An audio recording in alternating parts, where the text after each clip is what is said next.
Mariah was in the kitchen, happily stirring a pot of stew. She was smiling, thinking about her upcoming wedding. She even hummed a wedding song as she cooked. Everything felt perfect until her phone buzzed.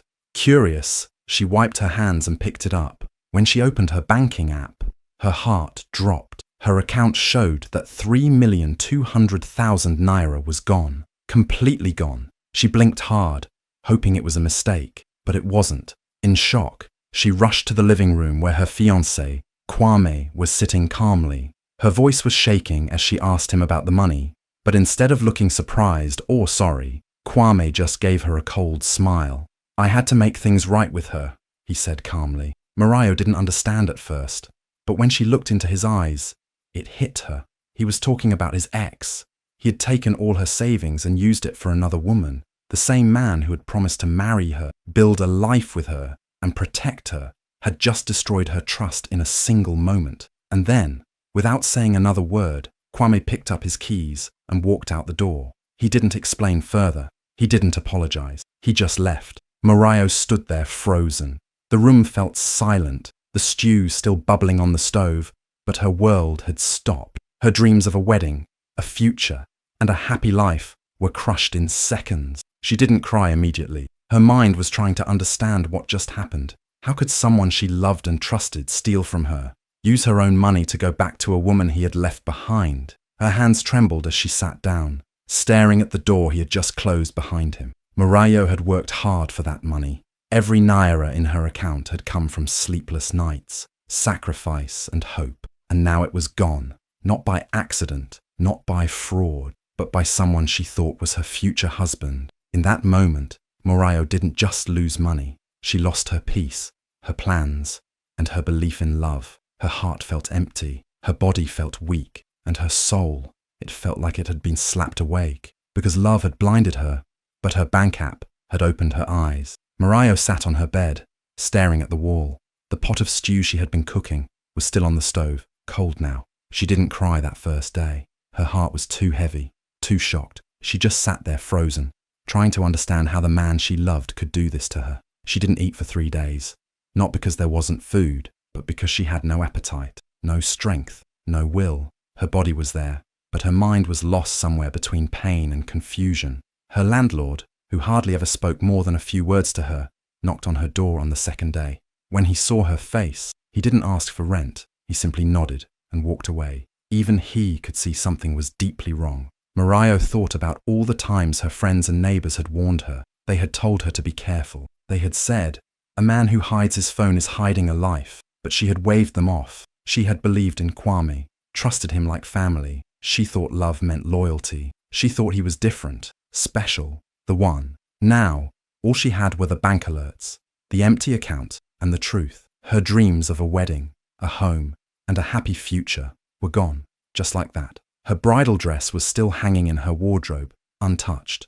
Her wedding ring was still in the small box he gave her, but none of it meant anything anymore. The more she thought about it, the angrier she became. She remembered how he had smiled at her while lying, how he had kissed her forehead the night before as if everything was fine. It wasn't just the money he took her trust, her belief in love, her peace of mind. She opened her drawer and pulled out the receipts, bank statements, planning lists, and the savings breakdown they had created together. Every item on that paper was a reminder of how much she had given and how little he had valued it. Mariah wasn't just heartbroken, she felt betrayed in the worst way. This wasn't just a breakup, it was a robbery, a heartbreak mixed with fraud. She wasn't even sure which pain hurt more, losing the money or losing the man she thought she knew. She wasn't crying, not yet, because sometimes pain doesn't come with tears. Sometimes it comes with silence, anger, and the cold realization that the person you loved the most was the one who destroyed you. Late one night, unable to sleep and tired of crying, Mariah picked up her phone. She had been trying to forget, to move on, but the questions in her head wouldn't stop. Who was this ex that Kwame had left her for? What kind of woman made him throw away everything they had built together? Her fingers trembled as she typed the name she had heard only once in passing, and there she was. The woman's profile popped up like a shiny magazine cover. Her pictures were perfect, skin glowing, hair styled, always smiling. She had over 80,000 followers, and every post looked like it was taken by a professional photographer. Lingerie partnerships, makeup brand promotions, vacation photos. Mariah's chest tightened. She kept scrolling, trying to find something, anything that made sense. Why her? What did this woman have that Mariah didn't? Then she saw the comments under one post. "Can't wait to see you walk down the aisle again." Another said, "You deserve all the love, queen." And that's when the truth slapped her in the face. This woman wasn't just back in Kwame's life. She was about to marry him. And the money Mariah had saved for her own future, for her own wedding, had paid for this. Her hands dropped to her lap. Her phone almost slipped. She sat there, completely still, eyes wide open, but not really seeing. It wasn't just the betrayal anymore. It was the humiliation. She had been working, planning, dreaming, and he had been plotting, lying, and using her to build a life with someone else. Mariah whispered the words out loud, as if saying them would make them more real. "He's marrying her, with my money." It hurt to even hear it. Her heart felt like it was being squeezed, but at the same time something inside her shifted, snapped, broke, but in a strong way. She was done crying, done hoping he would come back, done feeling weak.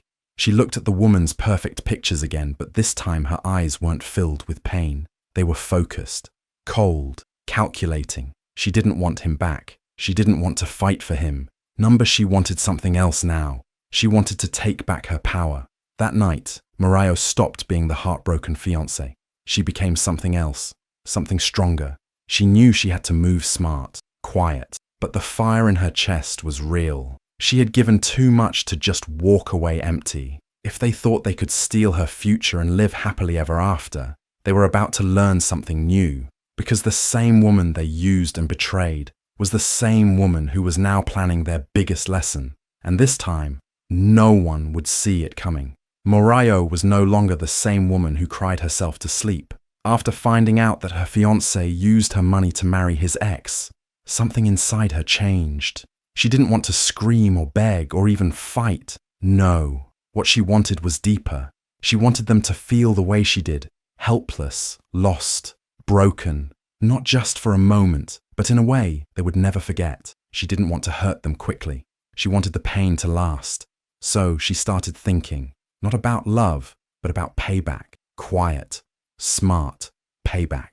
One evening, she picked up her phone and called an old friend, Titi, who worked in real estate. Titi owed her a favor, and now was the time to collect. Mariah asked calmly, "That wedding venue they're using, do you know who owns it?" Titi was surprised by the question, but she didn't ask too many questions. She made a few calls, pulled some files, and got back to Mariah the same day. "You won't believe it," Titi said. "The venue belongs to Mrs. Bassi.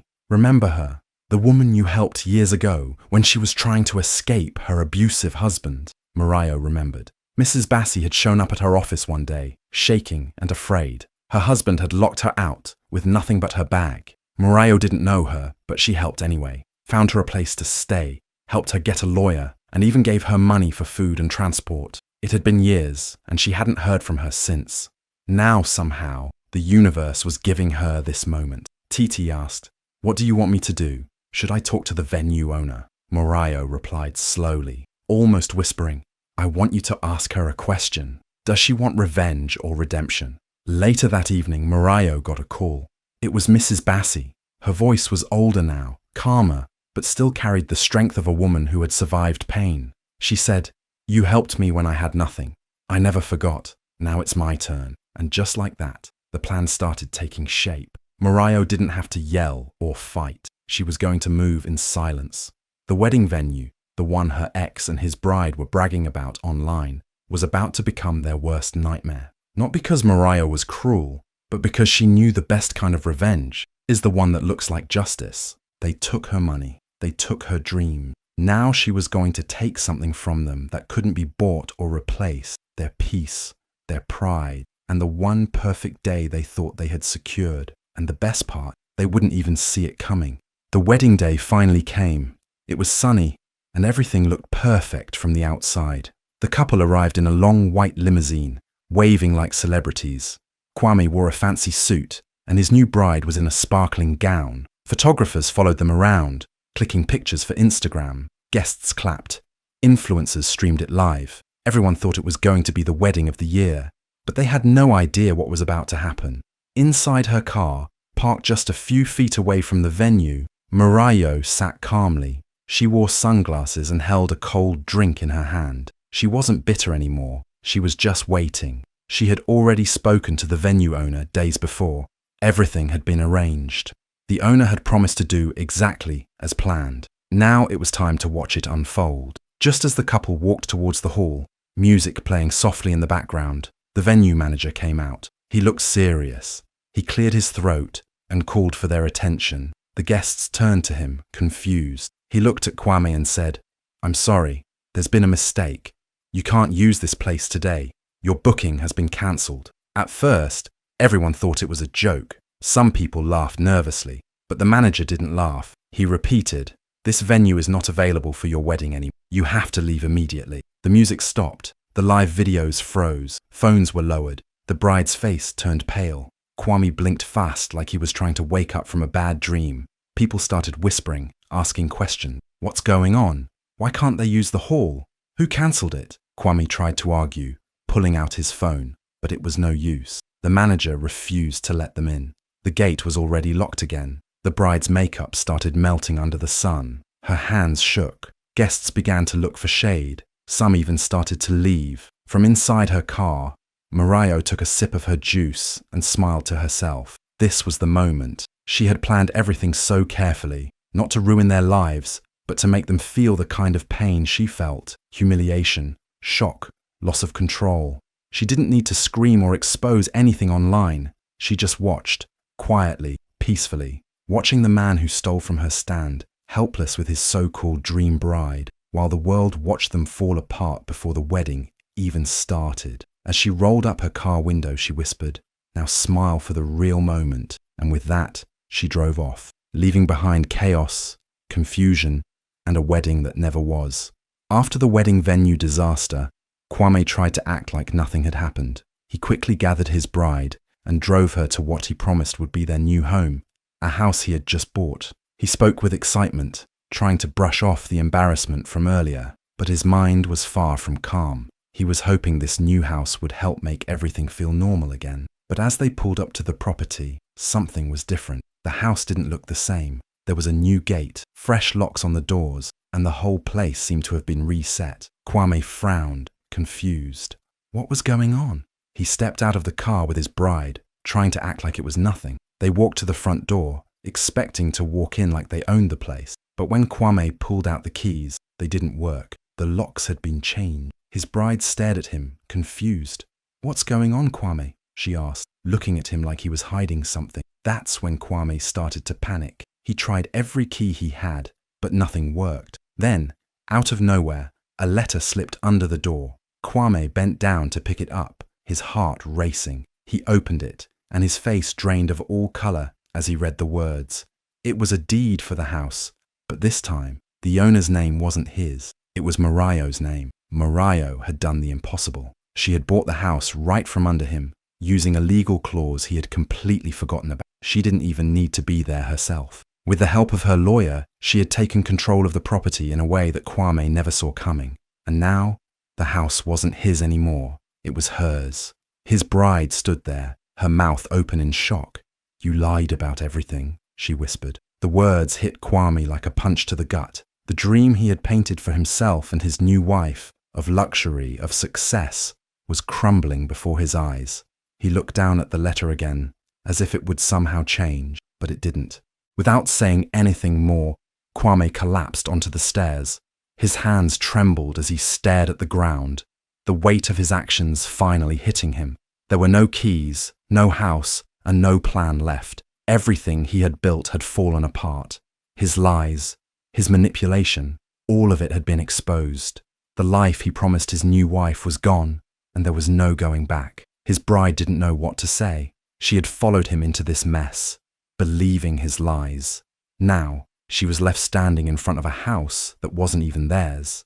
And as she looked at Kwame, sitting defeated on the stairs, she realized the truth. She had just married a man who had nothing to offer but lies. No house, no future, no honesty, nothing. The rain started slowly, but soon it was pouring heavily. Kwame and his new bride stood outside, completely soaked. The bride's expensive makeup was ruined, and her fake lashes had fallen halfway down her face.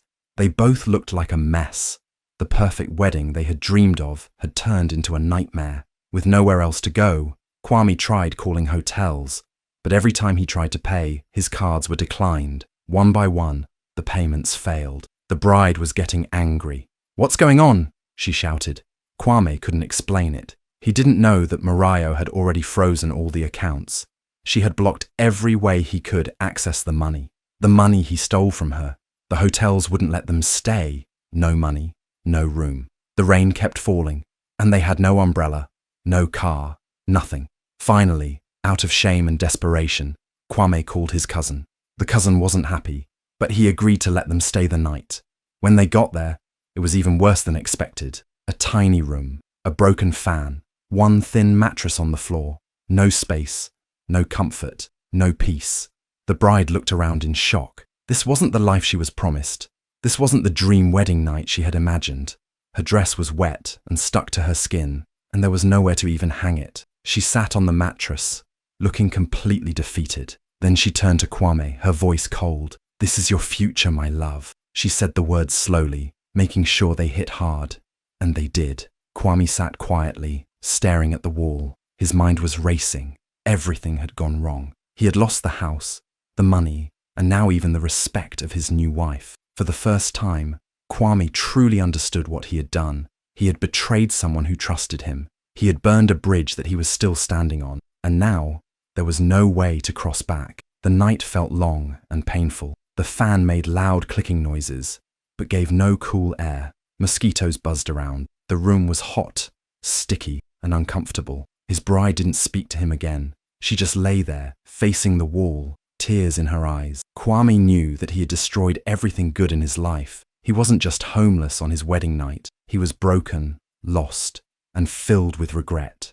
And somewhere out there, Mariah was finally sleeping in peace, while he faced the storm he had created. 1 week later, pictures started spreading all over the internet. Someone had secretly taken photos of Kwame and his bride on their wedding day, how they arrived in a shiny car, smiling, dressed in expensive clothes, waving to cameras. And then, side by side with that, came another photo, a sad one. It showed them sitting on the floor of a tiny, messy room, just one old mattress, a broken fan, and clothes hanging in the background. No makeup, no smiles, no peace. People couldn't believe it. The difference between what they showed and what really happened was shocking.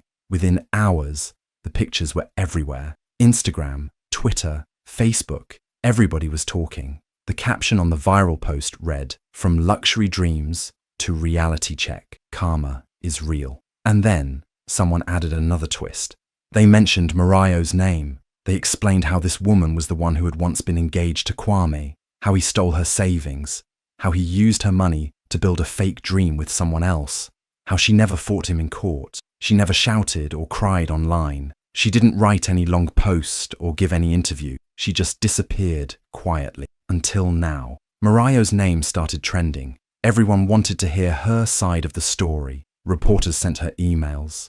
Bloggers begged her to speak. YouTube channels made videos about her. Some people called her heartless, cold, too quiet. They said, why is she not saying anything? But those who had been hurt before, those who had loved and been betrayed, they understood. They were the ones who posted comments like, "She's not cold, she's just done." That sentence went viral too. It became a slogan for people who had been used, lied to, and left with nothing. Survivors, especially women, saw themselves in Mariah. She wasn't bitter, she wasn't loud, she was just done. She didn't post a single thing, not one tweet, not one picture. She simply watched the world speak for her. Her silence was louder than any words could ever be.